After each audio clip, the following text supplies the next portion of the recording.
Gracia y paz sea a vosotros de nuestro Señor, de nuestro Salvador, del novio que viene a buscar su iglesia, Jesucristo, Señor nuestro. Hay un refrán muy cierto que dice: el que espera, desespera. Y en estos últimos días nosotros lo hemos vivido, pero hasta la saciedad. Haciendo filas de horas para echar 20 pesos de gasolina. Haciendo filas de horas para que cuando te toque el turno te digan que se acabó el hielo. Haciendo filas en las ATH y en el banco y en el correo y no sé dónde más. El que espera, desespera. Pero hay otra cosa que puede pasarle al que espera demasiado. A veces el que espera mucho tiempo se distrae, se desanima, simplemente se cansa de esperar y coge y sigue caminando y se acabó. Muchas personas en este momento histórico que vive nuestro país han perdido la esperanza de que haya una recuperación. Muchos han perdido la esperanza en que nuestros líderes han de dirigirnos por el camino correcto. Han perdido la esperanza en que nuestra patria se levante y por eso muchos han optado simplemente por coger sus maletas e irse para buscar otros horizontes y otros simplemente, mire, ni piensan en eso y no les importa un pito. La iglesia de Tesalónica es un ejemplo de que el que espera, desespera. Los primeros cristianos esperaban que Jesús regresara en su tiempo. Cuando Él se fue, y recuerdan allá en la ascensión, que ellos se quedaron mirando al cielo, y ¿qué les dijo el ángel? Pero miren, porque ustedes están mirando para allá arriba. Ese mismo que ustedes ven irse, así mismo lo verán regresar. Y esa era la esperanza de la iglesia. Recuerden que esta iglesia, la iglesia primitiva, luchaba contra la persecución, luchaba contra el hambre, contra la pobreza. Ellos de verdad que vivían momentos difíciles. Y su esperanza brillante era: esto no va a durar mucho, que el Señor regresa. Y ese regreso del Señor era la esperanza en que se iba a establecer el reino de paz, de amor y de justicia. Pero ¿qué pasa? Comenzaron a pasar los años. Los apóstoles, los originales, comenzaron a morir. Por eso es que usted ve que los evangelios no se vinieron a escribir hasta por lo menos 25 o 30 años después de la ascensión, porque ellos se dieron cuenta. Al principio no hacía falta, porque el Señor viene ya. Pero se dieron cuenta, pasaba el tiempo, que el Señor no regresaba, que aquellos primeros testigos morían y entonces comenzaron a escribir los evangelios. Y Pablo, que vino después, comenzó a escribir cartas a la iglesia para mantenerla educada y enfocada. Pero entonces al pasar el tiempo, pues como que hubo una dejadez, como que empezaron a pensar: ay bendito, esto es un cuento de camino. Esto, el Señor no va a regresar nada, porque mira, dijo que vendría y ya han pasado 70 años y no llega, han pasado 50 años y no llega. ¿Y nosotros qué decimos? Han pasado 2000 y pico de años y no llega. Cuando la gente desespera, cuando la gente se cansa de esperar, el resultado a veces es la inercia. El resultado a veces es la indiferencia. Y eso estaba pasando con la iglesia de Tesalónica. Por eso Pablo le escribe y le dice: mire, el Señor vendrá con voz de arcángel, con trompeta de Dios, y los muertos en Cristo, todos aquellos que ustedes han llorado y han sentido, resucitarán primero. Pero entonces dice: pero mire, mientras eso sucede, anímense unos a otros con esta esperanza. Pero si ustedes escucharon bien la lectura de Tesalonicenses, Pablo mismo piensa que eso va a suceder en su tiempo, porque dice: y nosotros los que quedemos, nosotros que aún vivimos, que dice que él espera que eso suceda durante su vida. no sucede. ¿Qué pasa entonces? ¿Qué hace la iglesia? Pues para nosotros los luteranos, la voz de Cristo viene es una reafirmación de nuestro llamado a la vocación cristiana. ¿Sabe por qué les digo eso? Porque para otras denominaciones cristianas la voz de Cristo viene es una voz para aterrorizar a las personas, para poner a las personas para su número, ¿verdad? Y es entonces un dedo acusador. Cristo viene. Eso mismo pasaba con la iglesia judía. Para ellos venía el día del Señor, grande, terrible, espantoso. Y entonces ellos, con la lectura, ¿verdad?, que leímos de Amós, ellos se preparaban, ¿sabe cómo? Pues vamos a hacer esto así, y vamos a tener unos cultos bien chéveres, y vamos a cantar unos cánticos y unos salmos. El Señor le dijo, así es que ustedes se preparan. ¿Sabe qué? Le voy a decir cómo es que nos preparamos. Que corra la justicia como agua. Que corra el amor como agua. En otras palabras, una preparación no de aquí para allá, sino una preparación de aquí para adentro. Y Jesús entonces retoma ese tema de la preparación, retoma ese tema de la expectativa y entonces lo hace a través de una imagen que era bien conocida para todos ellos. ¿Por qué? Porque Jesús retoma la costumbre popular de las bodas judías. Las amigas de la novia se apostaban en un lugar, esperando que el novio pasara. Y cuando el novio llegaba, entonces todo el mundo se iba detrás a celebrar el festejo. Pero había una cosa muy importante, y es que el novio le gustaba jugarle broma a las amigas. Entonces no se sabía, nadie sabía.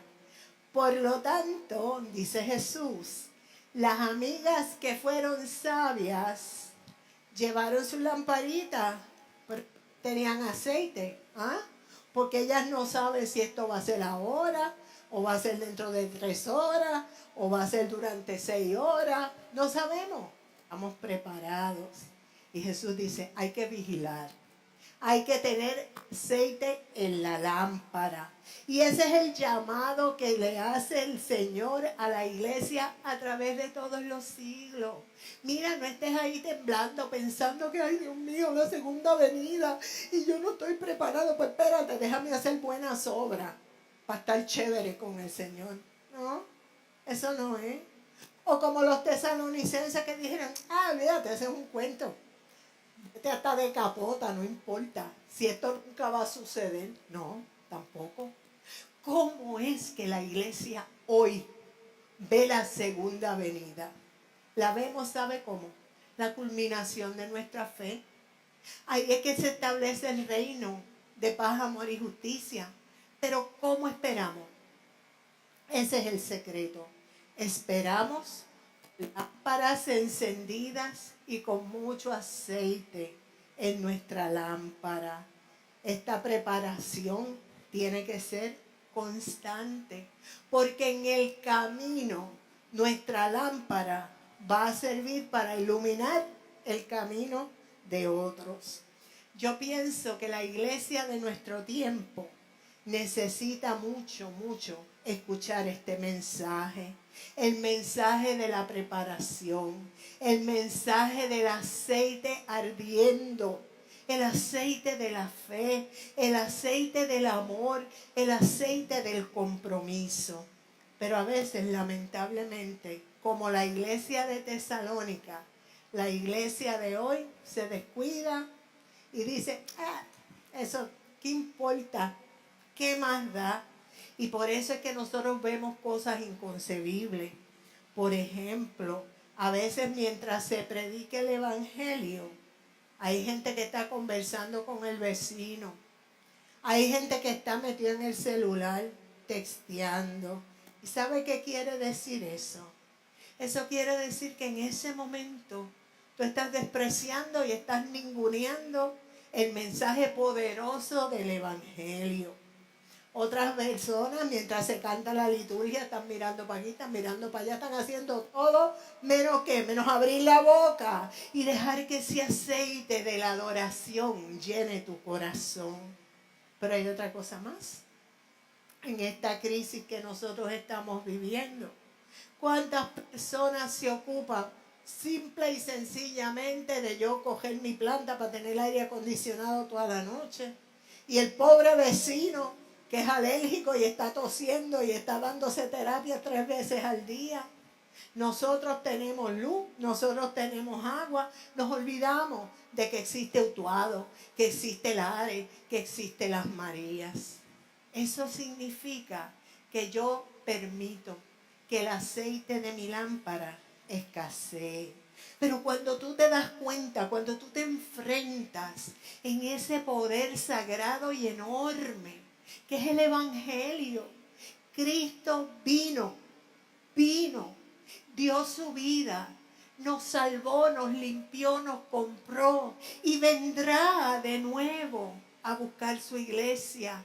Pero hay otra cosa, Él vino, Él vendrá, pero Él viene, eso se nos olvida, Él viene diariamente, viene a nosotros diariamente en aquel que necesita, viene a nosotros diariamente en el vecino que es viejito y vive solito y tú no has sido capaz de ir a tocarle la puerta. Vecino, le traigo una bolsa de hielo. Vecino, mira, tengo una linterna con batería. Vecino, voy al colmado y te hago un mandadito. Cristo viene diariamente. El tesoro del Evangelio, la gloriosa salvación que tenemos en Él es demasiado importante, demasiado urgente, demasiado valioso para nosotros tratarlo con desgano. ¿Cuál es el llamado? Esperemos a Cristo. Él vendrá un día que nadie conoce, pero ¿sabes qué? Él vendrá, Él viene hoy, Él viene ahora en su palabra, Él viene en aquellos que necesitan de ti. Esperémoslo con lámparas encendidas. Que mi lámpara no se apague por el desgano, que mi lámpara no se apague por la indiferencia, que mi lámpara no se apague, y lo voy a decir, por la vagancia y la pereza. Cada vez que tenemos una tarea, por pequeña, por sencilla que sea, cada vez que Él nos llama a hacer una pequeña tarea, Él viene y nos trae aceite, y el aceite es el poder de su espíritu. El aceite es la energía y la sabiduría para obrar. Pero hay otro aceite muy importante, el aceite de la fe. Estamos pasando tiempos difíciles, estamos pasando momentos amargos. Algunos de nosotros hemos perdido montones de cosas. Algunos de nuestros hermanos han perdido los techos de sus casas, han perdido su ropa, se les ha inundado la casa. Tú lo sabes, tú sabes quiénes son, tú sabes lo que necesitan. Tú te has acercado a alguno de ellos para darle un abrazo y decirle: ¿qué te hace falta? ¿Cómo te ayudo? Cristo viene gloriosamente, como dice Pablo, en lenguaje metafórico, al sonido de la trompeta, con el gran clamor y estruendo así. Un día que nosotros no conocemos. Pero como yo no sé si eso sucederá de aquí a 50 años, 90, 80, 1000, no lo sé. Pero sí sé que Él viene hoy, que Él viene ahora. Y que mi lámpara tiene que estar encendida. Oremos para que el Espíritu de Dios encienda, no digo yo una lámpara, encienda una fogata completa en nuestros corazones. Y para que cada día nosotros miremos al cielo y nosotros digamos: ven, Señor Jesús, ven a mi corazón, oh Cristo, ven y mantén mi lámpara ardiendo. Amén.